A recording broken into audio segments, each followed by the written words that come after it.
Con mucha felicidad le doy la bienvenida a Primo Rojas aquí a Aún no cae el sol, a Radiónica. Primo, bienvenido, gracias por aceptar esta invitación.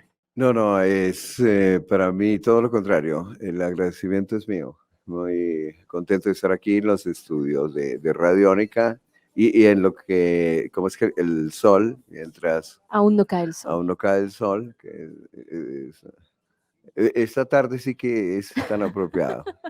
Aún Aún no no cae el cae, sol.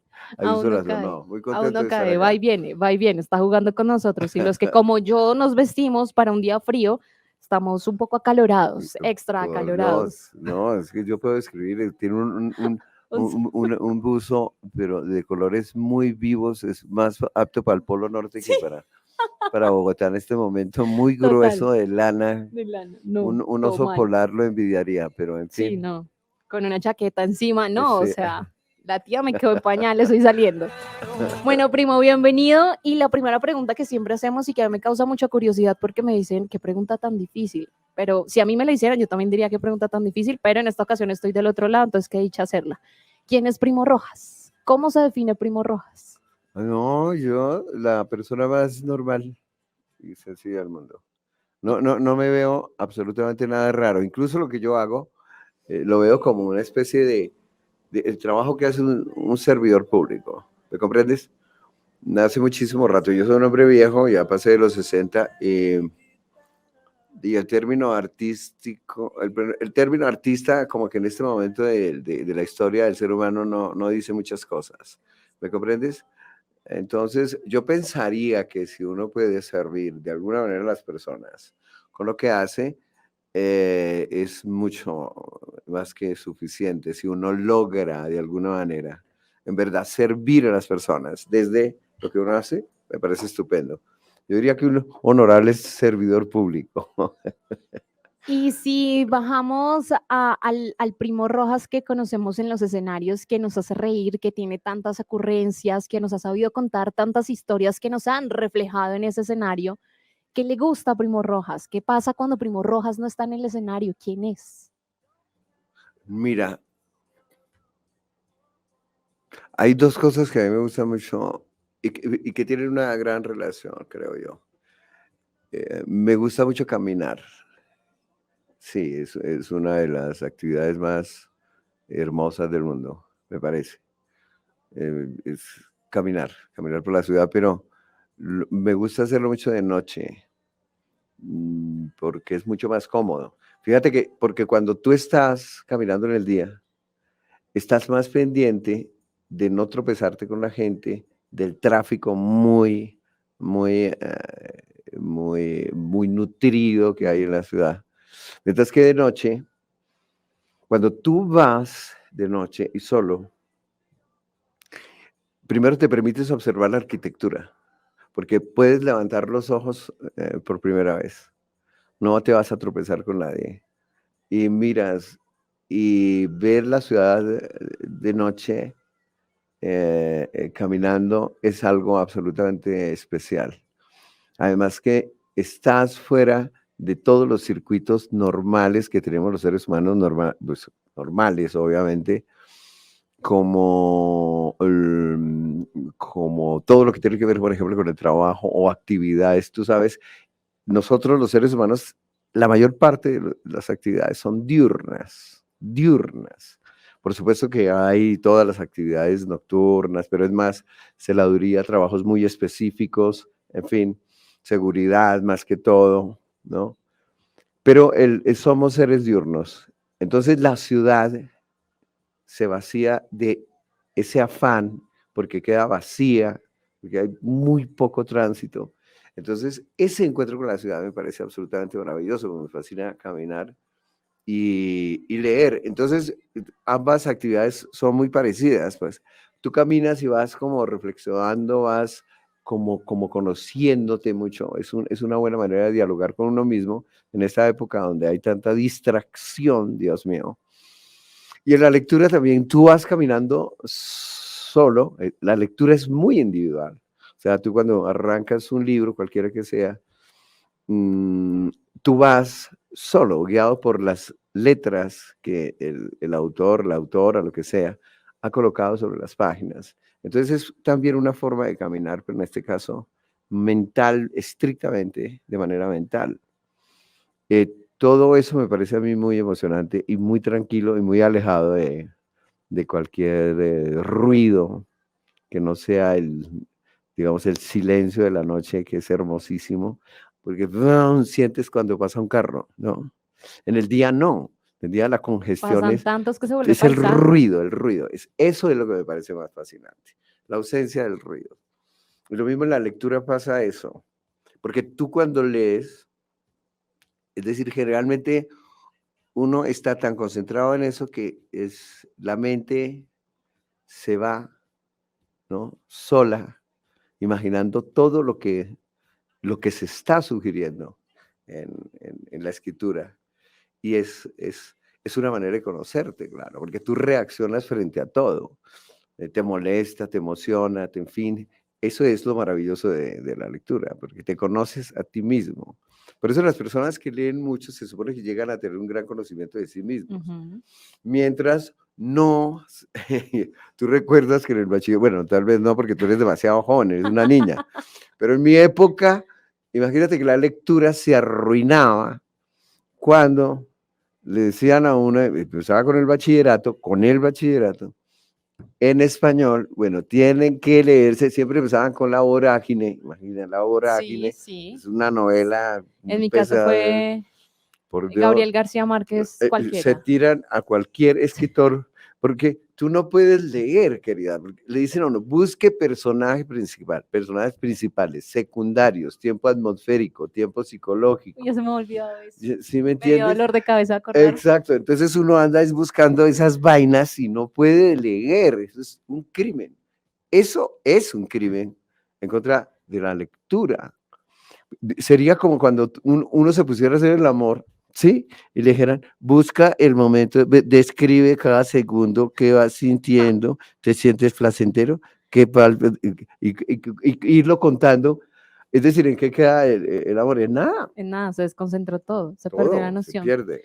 Cuando uno habla sobre Primo Rojas y cuando uno quiere conocer más sobre él y busca, encuentra un barrio, Sí, Kennedy. sí. ¿Qué pasó en Kennedy? Porque Kennedy es parte fundamental de la historia de Primo Rojas. Pues sencillamente porque ahí me crié, es decir, prácticamente nací, nosotros vivíamos en otro barrio, pero papá recibió una casa en Kennedy y nos fuimos a vivir allá, por supuesto, cuando yo estaba muy pequeño, llego más o menos como a los 3 años tal vez. O sea, es el barrio mío, muy difícil que uno antes de los 3 años, tengo algunos retazos, pero el barrio es Kennedy. Y el barrio es una cuestión, es decir, independientemente de qué tipo de barrio sea, el barrio en el que tú, y sobre todo si permaneces un buen tiempo, se convierte en un referente absoluto, absoluto, porque ahí conociste la vida y sobre todo si tu infancia está ligada a ese barrio. ¿Me comprendes? La infancia es el momento en que nosotros comenzamos a desarrollar el conocimiento. Y entonces tú conoces una forma de vida a través del barrio, para bien o para mal, ¿no?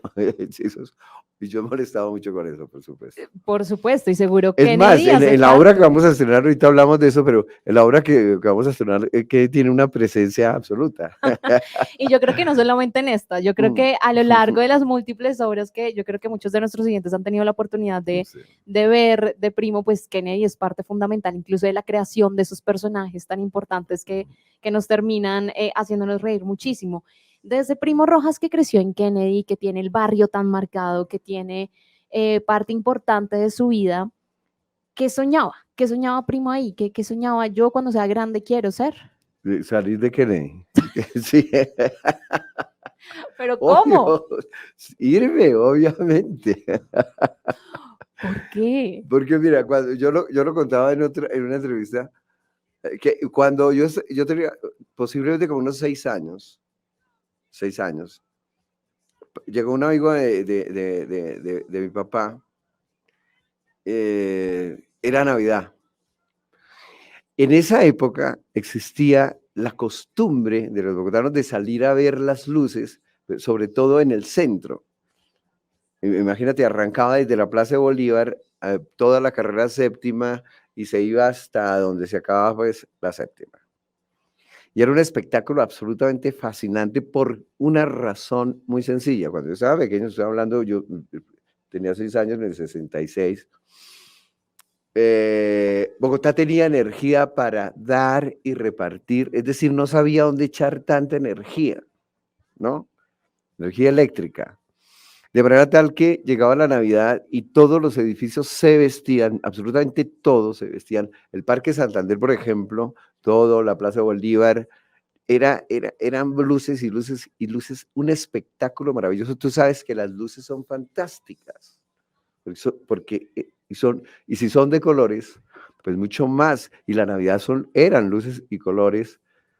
E incluso había fuentes luminosas en Ecopetrol, se habían creado unas fuentes luminosas que jugaban con colores, haz de cuenta como esas fuentes que tú ves en Las Vegas, ahí en Ecopetrol había, y todo el mundo pasaba y hacia el norte, en fin, era una cosa maravillosa. Y nosotros fuimos a dar hasta el Chicón, que era en ese momento el barrio más pupi de Bogotá, como dicen los jóvenes, ¿no? Y para mí fue un asombro absoluto, querida.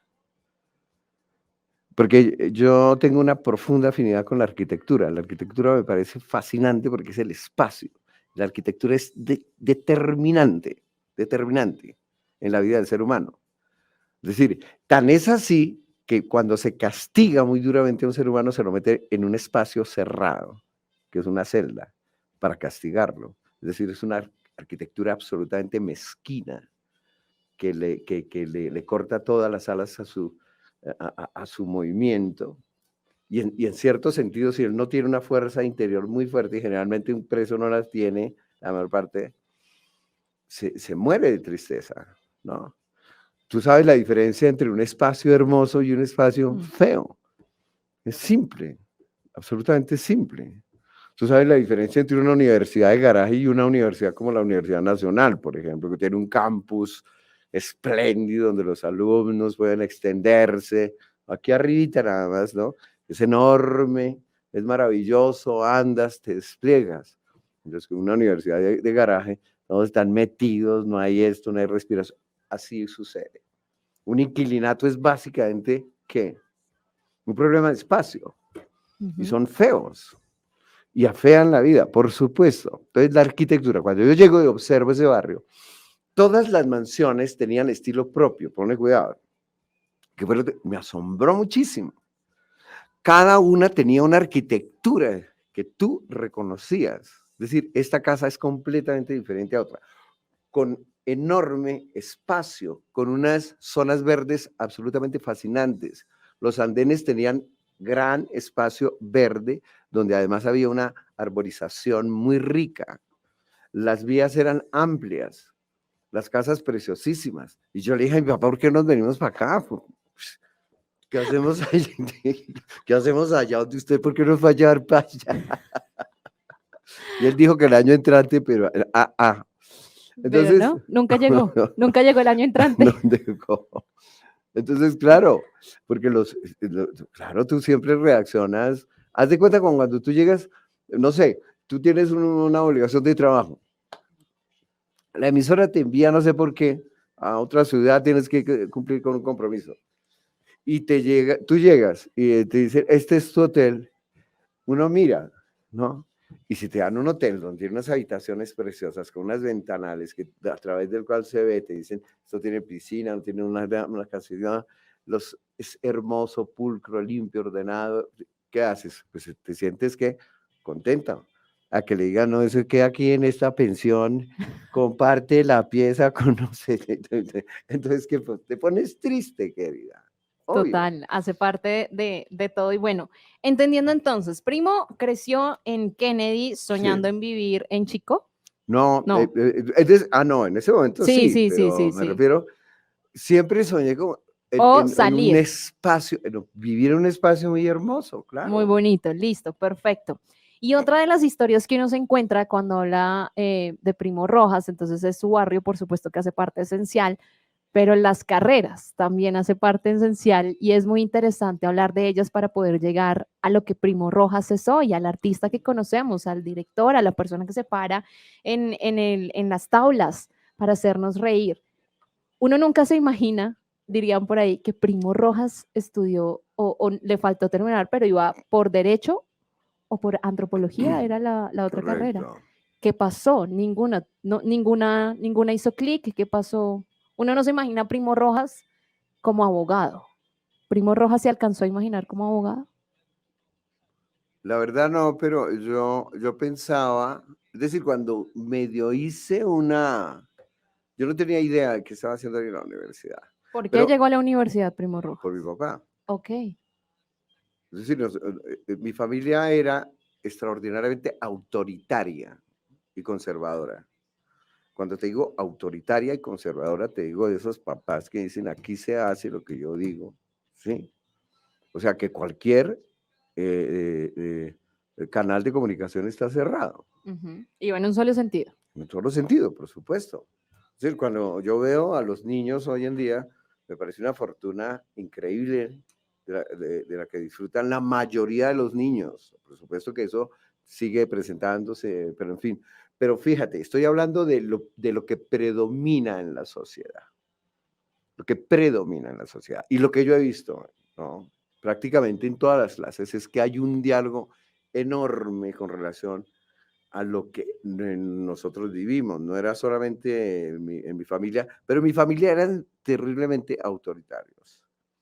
De manera tal que jamás, de los jamases, yo habría pensado en, digamos, en dedicarme al arte. Eso estaba nada, negado, cerrada esa posibilidad. Porque sí, porque punto, y porque además socialmente el arte es relativamente muy nuevo en Colombia como opción muy abierta para todas las personas. Entonces era imposible. Cuando yo llegué a estudiar Derecho, yo entré al salón de clases. Primero me inscribí en la Universidad Nacional, o sea, para antropología, y empecé a estudiar antropología. Y entonces estaba estudiando Derecho y Antropología, tratando de hacer equilibrios.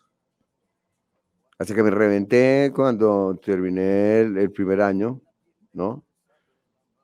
Y tuve que decidir. Yo hubiera querido quedarme con la antropología, por supuesto, pero mi papá me puso un ultimátum, porque decía, bueno, usted estudie en las dos, pero a ver si soporta, pues listo. Pero no, definitivamente me reventé.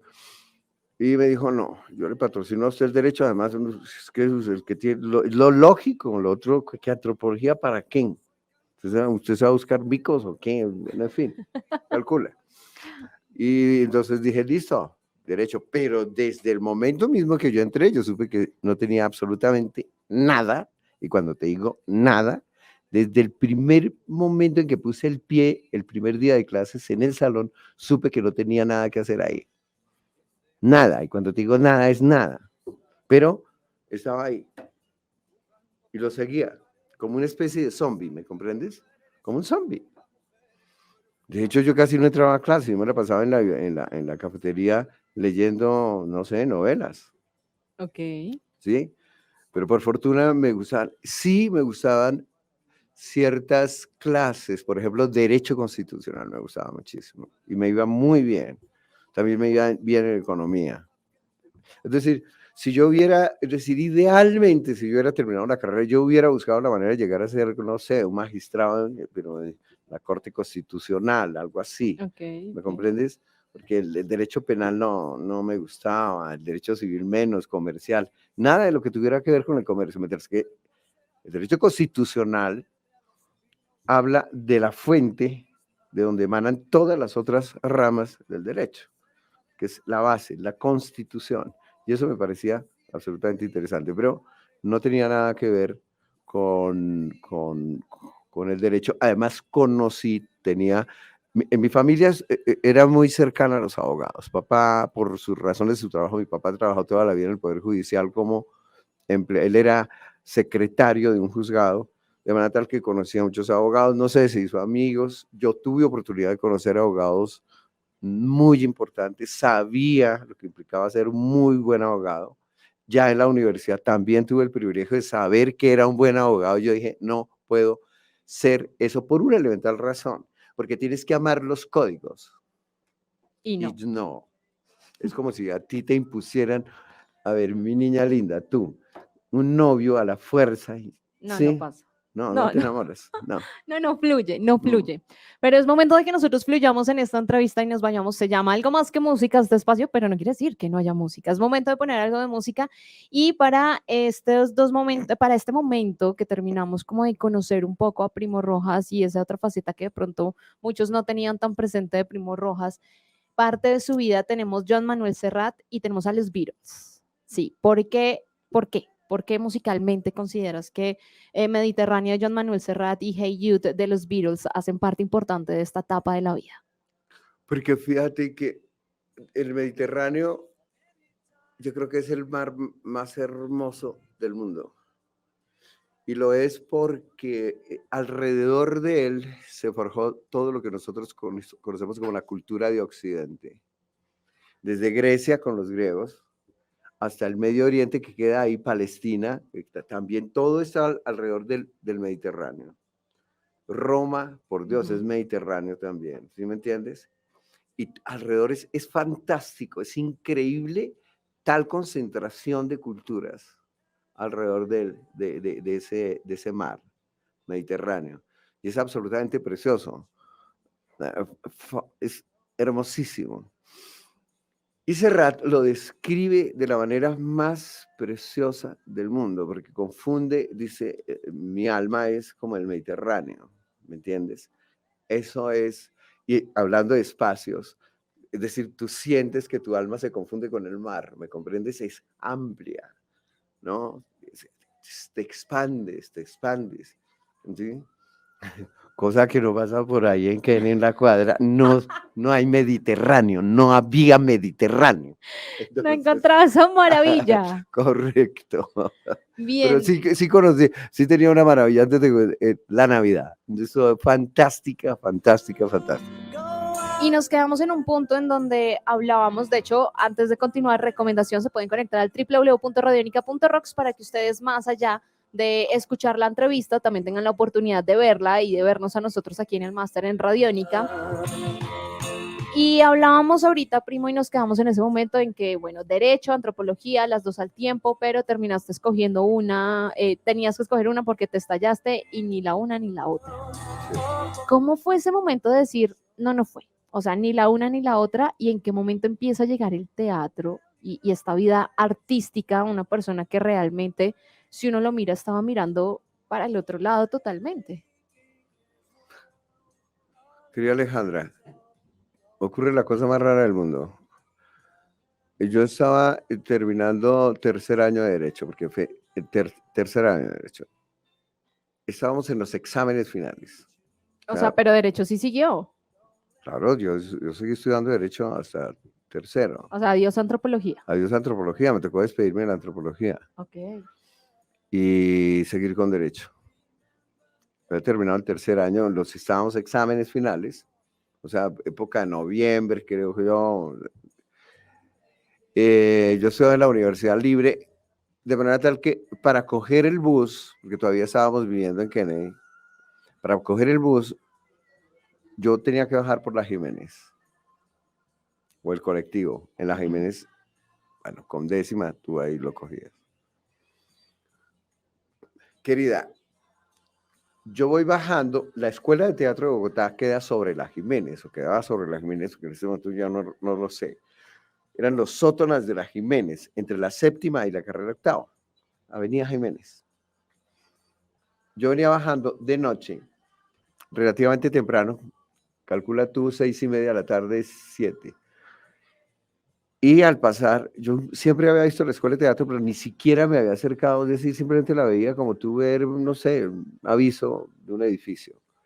Ese día pasé por la puerta que quedaba exactamente octava con Jiménez y me tropiezo con algo extraño en Bogotá y en el mundo. Un celador, un portero muy amable, porque yo hice así porque eso es un sótano. y yo iba bajando y me dio por mirar, A nada saber, más, es decir, chismosear, sí, curiosidad. una curiosidad. Y el portero me dice, siga. Y yo le dije, no, no, no, por Dios, no, no, no. Yo simplemente estaba mirando y digo, no, sígase, siga, siga. No, claro, así me dijo, Bienvenido, como ese. bienvenido. Que además están en inscripciones. Yo dije, abajo, bajé, no sé por qué. Y me encuentro con otra cosa. Estaba era la secretaria de la escuela. Estaba ahí en una oficina. Apenas me voy a bajar, hizo la señal, dijo, gracias, dijo, ¿usted viene para la inscripción? Dije, no, no, no, yo venía a chismosear nada más, la curiosidad me trajo. Y me dice, no, pues si quiere escríbase, y jamás no traje ni documentos, ni nada, ni he pagado, ni... Yo es que no se necesita nada. Solamente usted firma, usted debe tener cédula, y bueno, sí, lo normal. Oye, y me inscribí para presentar exámenes de admisión. ¿Cómo lo hice? No tengo la más mínima idea. Como un autómata. Me dieron la fecha. Curiosamente, querida Alejandra, yo no se lo comenté a nadie, ni siquiera a mi mejor amigo, a mis hermanos menos, a nadie. Cuando digo a nadie, es a nadie. Y me presenté el día de los exámenes, la cita, eran 7 pruebas, la hice. Yo pensé que me había ido como que no había pasado, sencillamente. Y el día que daban los resultados fui y resulta que había sacado el primer lugar, ¿no? Y eso se me dejó desconcertado. Es la primera vez que yo tomaba una decisión sin que me temblara el pulso en lo más mínimo. Dije, se acabó el derecho. Así, ¿me entiendes? Es decir, yo dudo más en pedir otro tinto que... El que le ¿Qué entendió, lo pasó? entendió. Ah, señor Beltrán. Entonces, no tuve la menor duda, Alejandra. Yo dije, se acabó el derecho. Se acabó. Y fue tan así que esa misma noche yo estaba con un amigo que me estaba esperando ahí, y le dije, lléveme a la casa. Estábamos en el centro, él tenía carro, me llevó hasta Kennedy, pues eso me llevaba. Subí, porque fuimos ya un poco más tarde, porque ya cuando salí le dije, pasé y no sé qué, y le dije lo que tenía aquí, lo que iba a hacer. Era una decisión que nadie me la iba a hacer cambiar. Y llegamos como a las 10 de la noche, papá y mamá ya estaban dormidos, esos eran personas que se dormían temprano. Subí, los desperté y les dije, no voy, vengo a decirles una cosa y quiero decírselas yo, y ahora, esta noche, se acabó el derecho en mi vida, ahora voy a estudiar teatro, y querida, se me vino el mundo encima. Obvio. Pero yo no me moví, nada, tranquilo, me volví, salí con mi amigo, nos fuimos a celebrar, Eso fue con obviamente. celebración incluida. Claro, ay, por Dios, estaba cambiando mi vida. Primera decisión autónoma que tomaba Primo en su vida. Absolutamente. Y lo que más me asombra, Alejandra, es que en las familias autoritarias las decisiones que uno toma independientemente le acarrean mucho miedo, temor. Claro. ¿Sí me entiendes? Porque dicen, ¿a qué? ¿Por qué? Entonces, ¿en qué está pensando? ¿Sí me entiendes? Es que son terriblemente agresivos. Entonces, psicológicamente te manipulan. No sentía absolutamente nada. La cara de espanto de papá y mamá no me decía nada. ¿Me entiendes? Nada. Perdí la comunicación total con ellas porque por primera vez en mi vida pensé en mí. Maldita sea, esto es lo que yo quiero hacer. O sea, yo me sentía rompiendo cadenas. ¿Me No, comprendes? total. Y que cuál iba a ser mi futuro me importaba un soberano pepino. No, no me tembló el pulso, no sentí nada, nada logró amenazarme. Y eso es una de las cosas más curiosas que me ha pasado en mi vida, porque yo era una persona que dudaba mucho para tomar decisiones. De hecho, no había tomado una decisión dura en mi vida. ¿Eso a qué edad fue? Yo tenía en ese momento ya 21 años, 21 años, y, eh, y se cambió mi vida, porque me cortaron absolutamente todo. Mucha independencia, suma su Dijo, independencia. sí, don señor Independencia, Me pagaron la matrícula de la escuela de teatro, pero eso no costaba mucho. No costaba mucho, realmente nada. Es una cuestión oficial en los buenos tiempos en que se pagaban matrículas puramente simbólicas. Pero empezó. Además, yo sabía, algo en mí me lo sabía, que eso, el camino iba a ser largo, difícil, culebrero, pero no me importó nada. ¿Y cómo fue justamente ese camino, primo? Tomas la decisión, dices, bueno, el teatro es Sí, lo mío, chao pues, que me corten los servicios, que me corten todo, no sí, importa, aquí estoy yo para asumir esto. Pero hemos tenido la oportunidad y es algo que uno escucha mucho, que dedicarse al arte y a las mm, artes no es algo que le llene a uno los bolsillos de dinero rápidamente. ajá, Muchas veces puede pasar que en ningún momento sí, pasó, ¿no? claro. Y cómo fue eso, cómo empezar a estudiarlo, a entrar en esa realidad de lo que hay detrás de todo el teatro. Lo más curioso que me pasó, querido Alejandro, es que cuando yo entré, para mí fue decepcionante la escuela. Yo tenía una imagen, porque yo no tenía ningún conocimiento de una escuela de arte. La imaginaba, ¿me entiendes? Yo me imagino que había una especie de como de casi de locura de creación, mejor dicho, que todo el mundo andaba en pos y me encuentro con cuestiones muy normales. Lo que más me sorprendió es que las clases tenían la misma división que las clases académicas en una carrera normal. Y el arte no puede ser así. Yo decía, esto no puede ser. 45 minutos cuerpo, 45 minutos danza, 45. Eso es una mierda, eso no sirve. No sirve. Entonces fue muy decepcionante, fue muy duro. Pero yo dije, yo aquí no me muevo. Aquí está, y efectivamente me quedé. Tuve entonces la oportunidad de ir por la escuela, o sea, hicieron una recopilación de chinos de escuela, porque había un director norteamericano que venía a hacer una presentación aquí en el marco del Festival de Manizales y necesitaba mucha chusma, porque era una obra callejera y necesitaba gente porque éramos para cargar unas cosas, o sea, burros de carga, ¿no? Pero es muy interesante porque tú aprendes muchas cosas.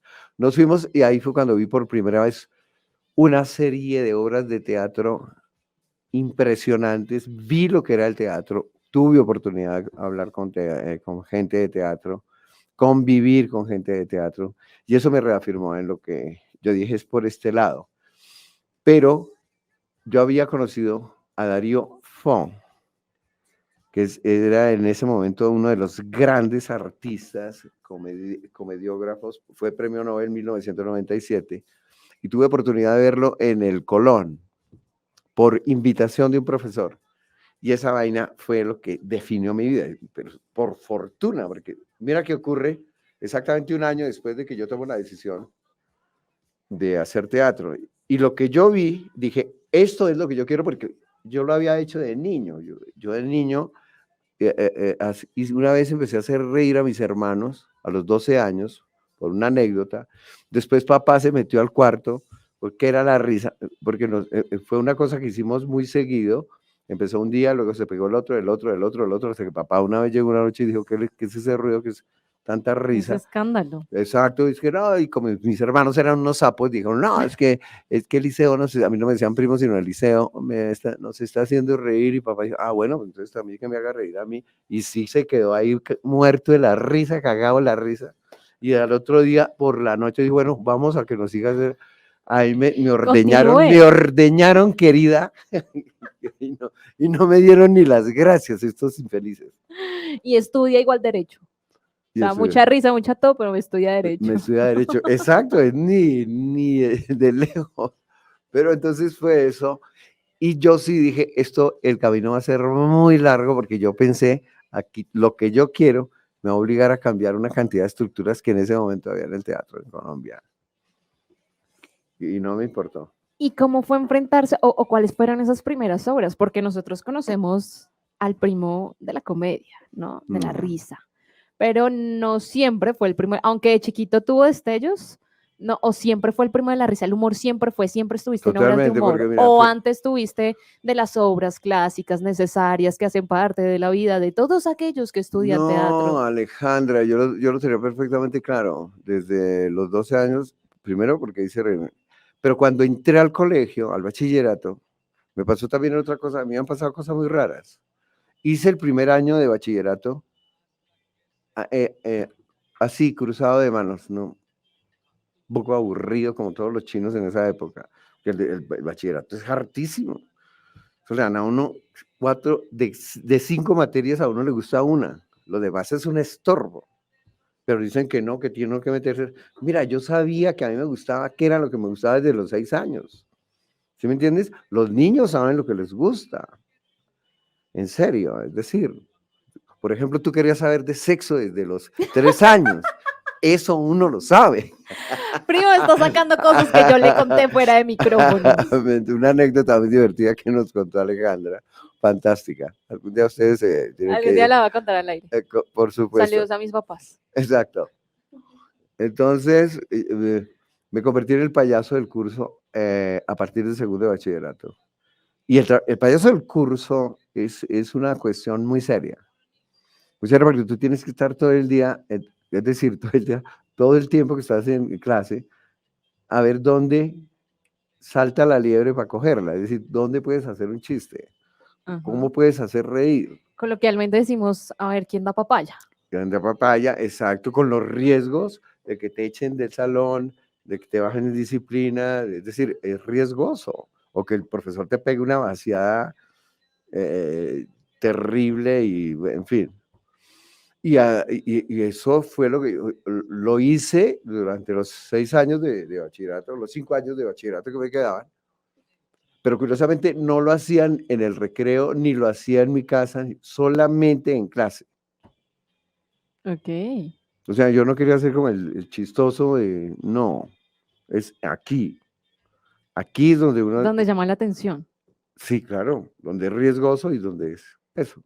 Entonces pero nadie, yo no lo pensaba, ni se me ocurría que yo podía llegar alguna vez a subirme al escenario y mucho menos a hacer reír. Primo, dentro de toda esta historia, ¿qué fue lo que hizo que el teatro hiciera el clic en la vida de Primo Rojas? Es decir, no lo había logrado el derecho, ni la antropología, ni otras cosas que probablemente llegaron o experiencias que se vivieron a lo largo de la vida, pero el teatro sí hizo ese clic que hizo que Primo dijera, chao pues, con todo y lo que ello implica, me voy a dedicar a esto, con todo y haber tenido una decepción mientras tomó la decisión de decir, ah, pero esto se estudia igual que cualquier otra carrera y no tiene la magia que yo pensé que tenía, que fue ese clic y que hizo que hoy tengamos al Primo Rojas que tenemos. Alejandra, la risa de la gente, la alegría, la alegría. Porque yo tuve una infancia muy triste y una adolescencia bastante aburrida en la casa Ujú. por mi mamá. Mi mamá era una persona anti-alegría. Entonces era un mundo muy triste. De manera tal que cualquier risa para mí era fantástica. Compartir la risa es fantástico. Digamos, ahorita que tú nos contabas tu anécdota, ¿no? Tú lo recuerdas y lo que me contabas de tus padres que se doblaron de la risa. Es muy divertido porque la risa siempre, casi siempre habla de algo como medio absurdo, ¿no? O extraño. Es decir, que algo que desencaja. Y esa risa libera, y es muy grato, porque el ser humano está bien, es decir, generalmente cuando uno se está riendo, ese instante está bien, y eso es muy bueno. Entonces, ver que la gente ríe es una sensación absolutamente maravillosa, porque es una comunicación profunda. Además, yo supe siempre quería, que yo quería ser humorista y además yo me di cuenta que iba a ser solo. ¿Por qué? Porque me di cuenta que los grupos de teatro, cuando empecé ya a estudiar teatro, tenían unos grandísimos problemas, que es que para hacer una obra eran 12, 11, 3, 9, no sé, el número, los ensayos, que toca cuadrar los horarios, porque estamos en Colombia, entonces Y me daba cuenta que unos tenían que ir a trabajar un rato, que tocaba apenas el sábado, no podían entregarse de tiempo completo. Y cuando no puedes entregarte de tiempo completo a lo que tú estás haciendo, es probable que no llegues a hacerlo muy bien. Eso es muy simple, muy simple. Un deportista, tú conoces los deportistas de alto rendimiento, eso es una aplicación absoluta. Un periodista, un conductor desde bus hasta de Ferrari, en la pista de Fórmula 1, es decir, cualquier cosa, un albañil, todo implica una dedicación. Y cuando tú te dedicas con gran conciencia, empiezas a hacerlo muy bien. Y eso es lo que te permite avanzar, ¿no? Y yo siempre decía, pero si es a medias, porque tú no llegas a enamorarte profundamente de lo que estás haciendo. Es un poco como con el amor. A uno le pueden gustar ciertas niñas, ¿no? O a las niñas ciertos niños, o niñas con niñas y niños con niños, lo que sea. Pero hasta que no te involucras profundamente con una persona, no lo conoces y no llegas a quererlo o a decir, no, por aquí no es el camino. Y eso fue lo que la alegría de la gente es el una clic. explosión maravillosa porque me alegran el alma. A mí eso es un alimento absoluto. Cuando las cosas van bien, porque si no se te ríen, Porque si no se si ríen te, en el momento en que se si te tenían que bajan a reír. tomatazos y tirando asientos es muy traumatizante. Y bueno, entonces nos quedamos en el tema del teatro, primo, nos quedamos hablando de cómo había llegado el teatro a tu vida, cómo tomaste la decisión, lo que ha significado, los retos que en su momento trajo de amores y desamores, pero también esa magia que hizo que te quedaras y que hoy en día todavía continúes en el teatro, pero el teatro viene acompañado y es como la llave perfecta en el caso de Primo Rojas con el humor. Y el humor, digamos que está haciendo ese ancla por el que muchas personas hoy en día dicen Primo Rojas igual comedia. Y ahí está, y Primo, desde muy pequeño sin saberlo, pero desde muy pequeño estaba el humor presente. ¿Cuál es esa magia del humor? O sea, ahorita encontramos la magia del teatro que encontró Primo Rojas en el humor para hacerlo el humor su vida, básicamente, o sea, parte importante de su carrera y su desarrollo. Querida Alejandra, hay un periodista e historiador inglés, que seguramente es muy conocido, Paul Johnson. Paul Johnson decía en algún momento que cualquier persona, cualquier ser humano que pueda hacer reír, así sea con un chiste, es decir, robarle a la realidad un momento de risa. Por ejemplo, como cuando tú ahorita nos hiciste reír. Uh -huh. Ese breve instante se agradece como una bendición de los cielos, porque en ese momento estamos distensionados. Es un breve momento en que uno rompe como casi como con todo, es decir, con la seriedad. La seriedad parece que es el uniforme de la realidad formal del mundo, ¿me comprendes? El trabajo, el estudio, parece que todo suena demasiado rectilíneo, serio, el hogar, deberes. La risa es como que si se rompiera todo en un instante, sin que sin que ese rompimiento sea, digamos, agresivo, violento necesariamente, porque otra cosa es la burla brutal, que eso lo podían hacer los nazis en los campos de concentración, burlarse del dolor de los demás. Eso es una mierda, eso no sirve. No, eso no tiene ningún sentido. Eso degrada al ser humano. Pero la risa libera, ¿no? Libera muchísimo. El humor básicamente es encontrar la fractura. El humor es algo que le dice a las personas, que nos dice a nosotros, hombre, la vida no es tan seria como uno se lo cree. Tienes que relajarte. Porque a veces cuando uno se relaja, como que los problemas se pueden mirar desde otra perspectiva. La vida misma de uno, los problemas, a veces, así como dicen, muchísimas veces uno hace una tormenta en un vaso de agua. ¿Me comprendes? El humor nos recuerda sobre todo que la vida no es totalmente seria. No es totalmente seria.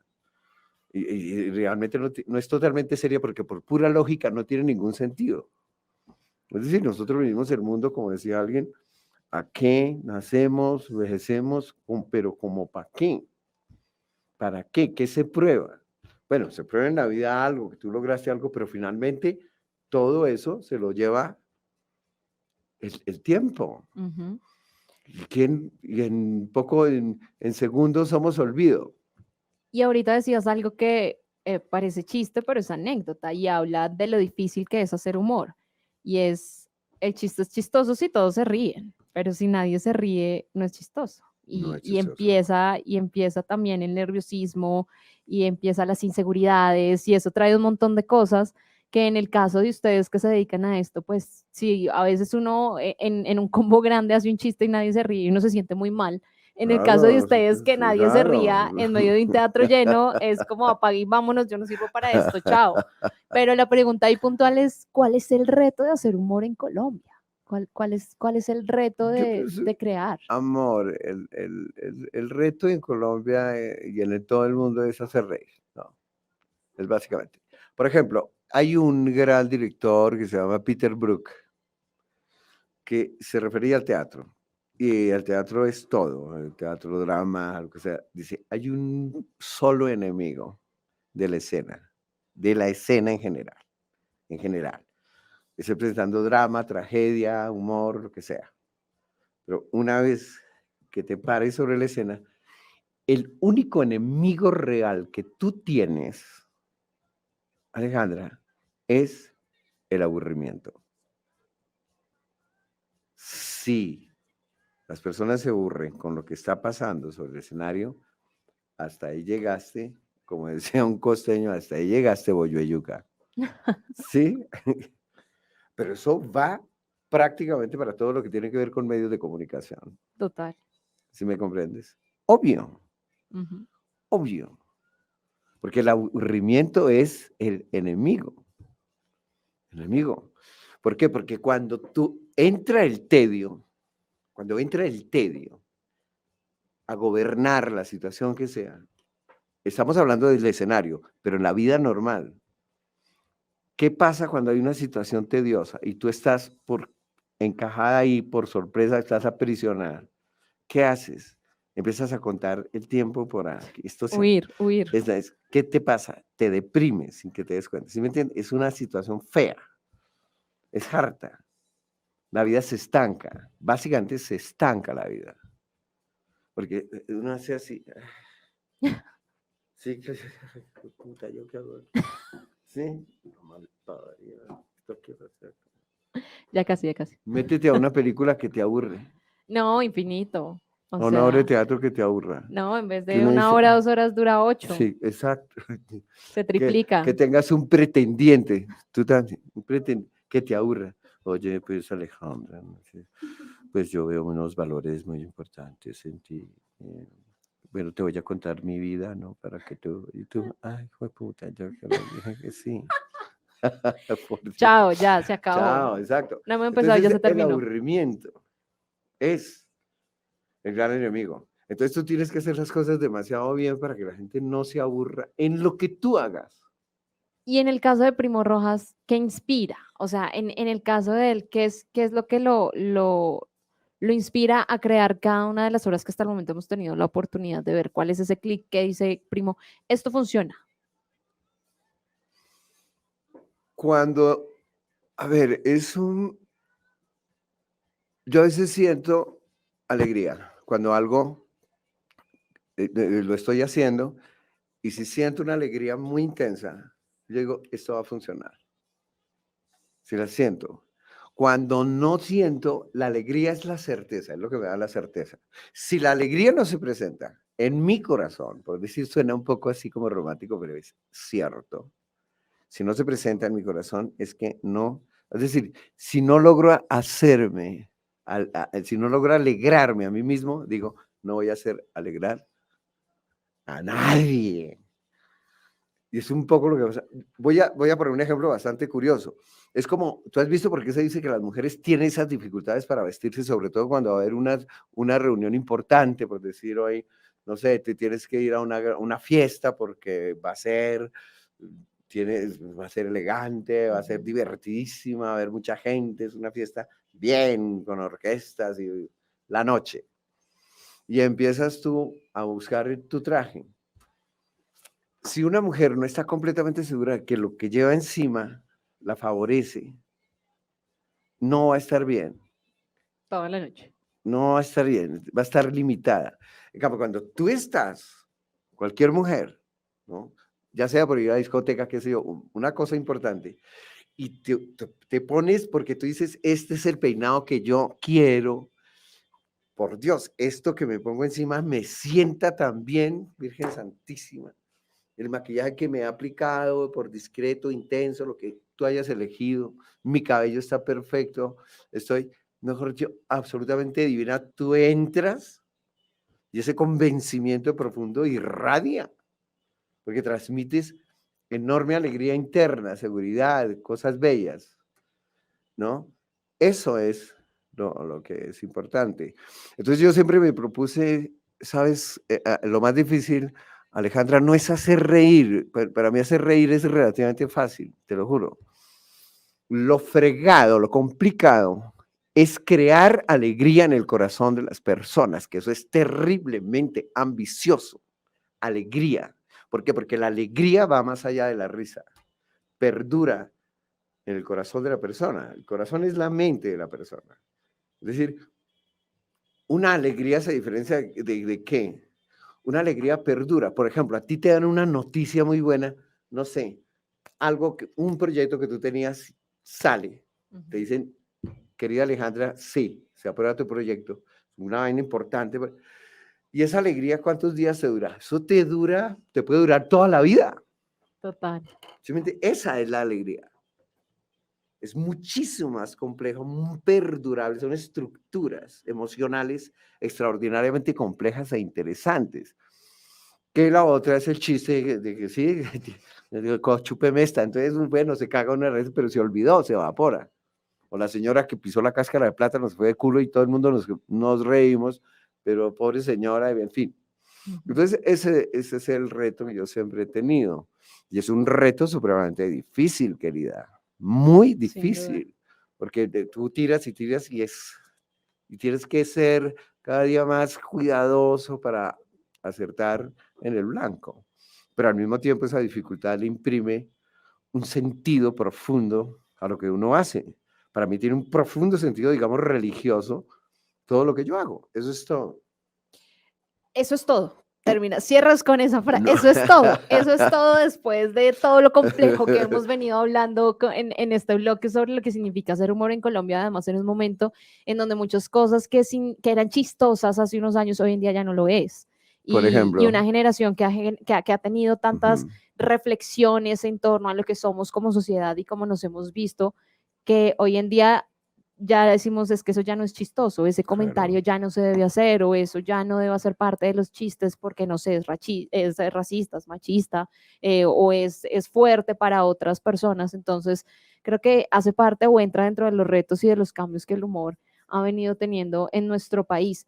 Momento de ir con algo de música y ahí entra Queen, porque Queen para hablar de humor. Ya te lo veo, porque siempre me parece, yo en una obra hacía una parodia de Freddie Mercury cantando otro que mueve el polvo. Ajá. Bum, bum, bum. Y está asociado a un momento de humor absolutamente divertido. Es decir, no te lo puedo contar porque eso es... Pero Hace entonces parte, hace ok. parte para mí, quedó totalmente asociado al humor. Además porque fíjate que es muy intenso. Queen es una energía Fuerza. maravillosa, te pone a mover. Es decir, tú estás en un lugar y te pones a bailar sola con eso es energía pura, felizmente enfocada. Primo Rojas acompañándonos ya para empezar a darle cierre a esta entrevista y a este tiempo además que se nos ha alargado un poco hablando sobre... No, el culpable soy yo. No, ¿Ah? jamás, jamás, jamás he dicho que el culpable. De hecho, es un placer estar hablando y contigo y de haber conocido tantas anécdotas interesantes en torno a la vida que te han llevado hoy a donde estás, que en algún momento seguramente fueron tropezones que no parecieron tener la luz cerca, pero que hoy en día ya son historias que uno mira por el retrovisor y que sin duda agradece cada una de las cosas que pasaron para llegar hoy a donde estás. Y para llegar hoy a que estamos aquí sentados hablando de una obra que se estrena el próximo 5 de agosto, que se llama Cómo hablar con sus hijos sobre sexo. ¿Cómo arranca esta creación? Ya conocíamos un poco de lo que inspira a Primo Rojas, de esa cotidianidad que hace parte también de la inspiración, de creación de personajes, de lo que ha pasado en la vida de Primo, pero en esta particularmente, ¿cómo llega esa inspiración? Mira, querida Alejandra, hace unos minutos tú comentabas algo sobre la curiosidad de los niños, ¿no? Ujú. Pues tiene que ver directamente con eso. Imagínate que yo me encontré con un libro, estábamos en la fiesta, mira, eso fue por allá a principios de los 90 del siglo pasado. Una fiesta en el apartamento de una amiga, y bueno, estábamos reunidos una cantidad de amigos, y qué sé yo, y al día siguiente hubo un desenguayabe, es decir, la gente siguió la rumba. Y yo me tropecé con un libro de educación sexual que es precisamente el que le da el nombre al trabajo. Cómo hablar con tus hijos de sexo, es decir. Empecé a mirarlo por pura curiosidad, eso me estaba en la recocha y me encontré con que era absolutamente loquísimo, ¿no? Loquísimo. Me dio muchísima risa porque eso es hecho por gringos, para gringos, en un contexto mucho más liberal, porque eso va para los WASP, blancos, anglosajones, protestantes, que tienen una noción distinta de la cultura y del sexo. ¿Me comprendes? Y a mí me dio un ataque de risa al pensar qué hubiera pasado si en mi época yo le hubiera hecho estas preguntas a mi papá, sobre todo a mi papá, ¿no? Estas preguntas son preguntas graciosísimas, que no te las voy a decir porque hacen Hace parte del parte. trabajo, pero son absurdas. Es decir, a nosotros nos parecen absurdas, pero son preguntas que hacen los niños, que pueden ser muy corridas, muy directas. ¿Me entiendes? ¿Sí me entiendes qué es eso? ¿Sí? ¿Por qué se para eso? Es decir, Ajá. que uno cómo responde. Entonces, yo hice la prueba, porque como estábamos con un poco de gamines, más o menos de mi edad, estamos hablando de principios de los 90, y me di cuenta que sí, todos de una vez frente al sexo, eso también lo conversábamos contigo, nosotros, yo me di cuenta que nosotros habíamos sido criados en un ambiente de malicia respecto al sexo. No se puede hablar con libertad, porque todos mis amigos reaccionaban así. Uy, ¿sí me entiendes? ¿Sí me entiendes? Tú los ves. Uy, Total. ay, huevo. Nunca una respuesta. Y ahí fue donde yo tuve la idea de hacer la obra, pero nunca se me ocurrió, sino hasta muchos años después, hice una vez un experimento, pero fue por una recocha con el libro, porque mi amiga me lo obsequió. Me dijo, llévate el libro, porque yo sé que algún día eso te va a servir. Y Y efectivamente, llegó el día. muchos años después, yo lo dejé en mi biblioteca, dio vueltas, hice unos experimentos. Ahorita en Semana Santa hicimos el experimento jueves, viernes y sábado santo. Y fue, por fortuna, el experimento salió bien. Y fue cuando decidimos ya convertirlo ya a una obra para subirla al escenario del teatro libre. Pero tiene que ver con las preguntas que los niños hacen respecto al sexo. Eso es todo. La anécdota que el público no la sabe, pero es que Alejandro nos contó una anécdota supremamente divertida, no la voy a sapear, pero surge de una pregunta que hace un niño. ¿Sí me entiendes? Mi pregunta inocente fue por dónde salen los niños. Exacto. Es Tuve que una eso. clase de Y anatomía completa. tus papás captan, es decir, la pregunta, porque imagínate, esas son las preguntas que a veces hacen los niños, así como directo. La pregunta que ellos pensaron que tú hiciste, pudiste haberla hecho también, ¿sí me comprendes? Claro, Claro. perfectamente. Entonces los niños preguntan, ¿y cuál es la reacción de los padres? Como tú dijiste, eso, tocar mar, puta, ¿cómo respondo yo? ¿Qué hago, Señor Jesucristo? Dame fe, dame palabras, porque Ilumíname, por no, favor. mírame. Y el libro se supone que ayuda a los papás cuando los niños hacen preguntas como las que tú hiciste a tu papá y a tu mamá, sin que te das cuenta. Es la curiosidad de los niños. Y a partir de eso yo dije, vamos a contar cómo fue que nosotros los adolescentes de los 70, o sea, mi generación, en Kennedy, descubrimos el erotismo Y es decir, nuestra dimensión erótica, la pubertad, cómo nos llegó en Kennedy a los varones, porque era un mundo muy dividido. El machismo divide. Y ese es todo el asunto.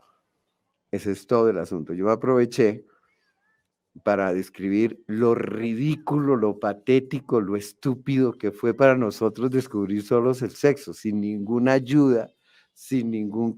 Porque todos los papás eran mudos, era un universo completamente hermético, cerrado, como una conjura total, medieval, para no hablar de sexo. Entonces, imagínate, nos tocaba solos y hacíamos unas cosas absolutamente ridículas que yo cuento, que son verdad, que uno dice, Señor Jesucristo, lo que hacíamos. Otra vez, Eso es mirando con el todo. retrovisor, ya empieza uno a encontrar muchas cosas que hoy en día pueden sonar divertidas, pero yo creo que no. Bueno, sí, han cambiado cosas, pero realmente esta es una pregunta que sigue siendo demasiado difícil. O sea, ¿cómo hablar con sus hijos sobre sexo? Es casi que una pregunta existencial. Es como Sí, describe quién eres y cómo hablar con tus hijos sobre sexo, incluso para quienes no tenemos hijos, pero si en algún momento un niño de 6 8 10 años llega a preguntar algo relacionado a su sexualidad, creo que uno se pone nervioso, le sudan las manos, hace parte claro. de todo el proceso, porque llevar un tema que hoy en día incluso es tan serio, llevarlo al humor. Precisamente para quitarle esa seriedad que no debe tener.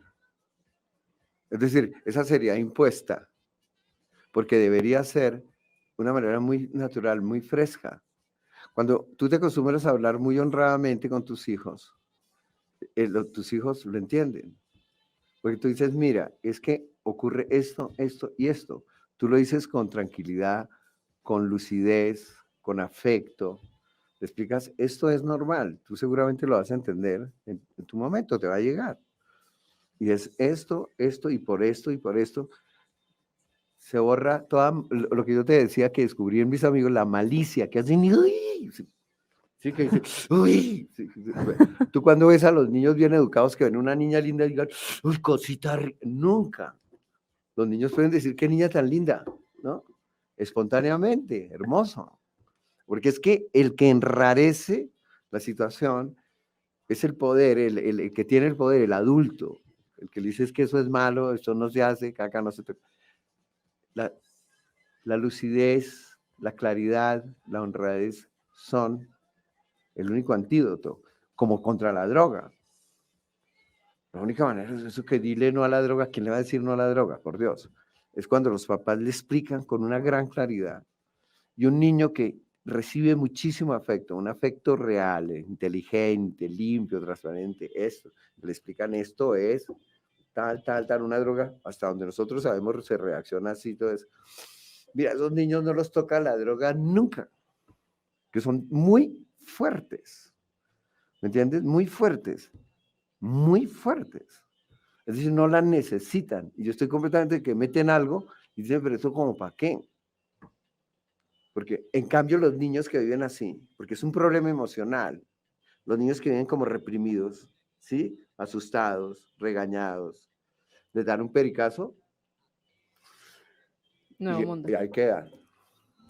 Porque eso jamás lo había probado. Mientras que para los niños que reciben amor, alegría, todo es completamente distinto y hermoso. Así de simple.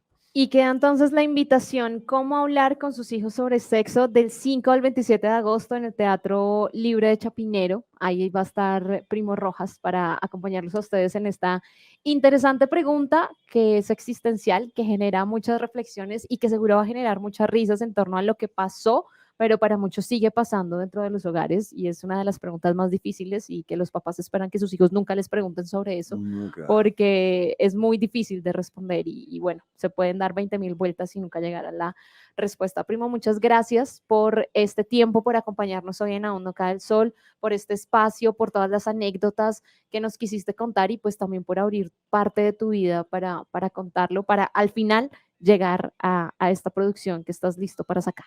No, Alejandra, a ti, es a ti y a todo el equipo de Radiónica, mi agradecimiento, de verdad. Además que es veníamos comentando, es un espacio maravilloso y además Radiónica es una emisora importantísima en Colombia, creo. No sé el alcance que tiene, que puede ser enorme, es importantísimo. A todo el equipo, a ti particularmente, por supuesto, por esta oportunidad de contar cosas. Y por supuesto, a las personas que eventualmente nos acompañaron allá donde estén, mi más profundo agradecimiento y bueno, ha sido una tarde, todavía no cae el sol, Aún no cae el aún sol. no cae el sol, pero bueno, pero ya pasó el calor tan terrible que hizo y Ya fue, exacto, entonces volvimos. ya Alejandra se puede quitar ese abrigo que traía con piel de no sé No, qué y capucha. mentira, mentira. No traía piel de nadie. A ti Pero sí muchísimas, estaba. muchísimas gracias, de verdad. Bueno, nos despedimos con Do You Think I'm Sexy y con Boca de Chicle. Ok, claro. Dos canciones que creo que caen muy bien. Además, Primo las Sí. escogió como representantes de lo que va a ser esa obra. Claro, porque es sexy, es decir, está metido el sexo cuando uno dice, ¿tú crees que soy sexy?